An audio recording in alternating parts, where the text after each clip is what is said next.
matter what exercise you do, you need to know how to do it with proper form to get the most out of the exercise as well as prevent injury.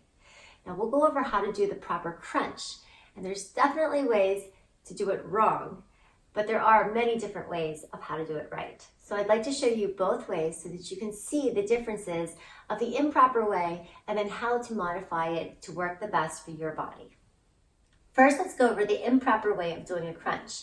It not only pulls on your neck, but it also strains your back and it's not really working your core. So this is what I see a lot. Elbows are tucked into the body and you're swaying, the back is arched, the belly is pooching up, the back is arching off of the ground, and there's really nothing working in through your core. It's just a movement that's going up and down, and you're straining the neck. So now, let's go over how to do the proper crunch. There are many different ways to perform a crunch. So we'll start out on the floor from a seated position into the roll down. Now from this position will help minimize any type of neck strain so that you can really focus on your core. So your knees will be bent, your arms will be straight, and you have a flat back. Pull your rib cage in towards each other. Draw your navel in as if it's pressing into the spine.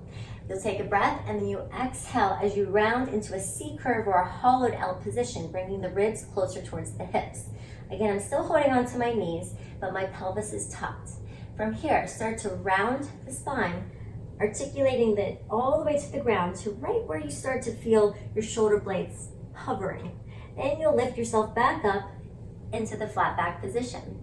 Again, you tuck the pelvis, ribs come towards hips, navel pulls in, hollow out the body, roll down. If you need the extra help, you have the legs to help pull you up, and then you lift up nice and tall. So again, you can do it without the arms and advance it, but your chin is tucked and you have this natural curve of your spine that is all the way coming into a rounded C-curve position. Then we can advance it by taking our hands behind the head. Now from here, you don't want to pull on the neck, you want to keep the arms open. So maybe we don't roll all the way up, but we come into that crunch position and we'll imprint the spine again, meaning that we press it into the ground, we lift the body up and hold, and then lower it halfway down. So our goal is to get the shoulder blades off the floor and then come down to hover off the floor.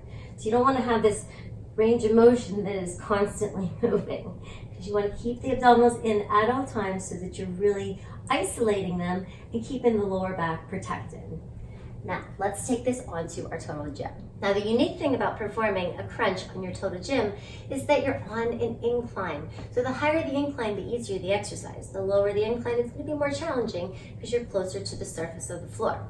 So from that C-curve position, our knees are bent, arms are straight again, flat back, inhale, navel in, draw it into that hollow body, and then we articulate and roll down, and you'll see that you're already down to the ground and my shoulders are lifted even higher because the incline is helping assist me. Then I can roll back up. So it really helps accommodate your body's strength so that you can really build that strength and advance it.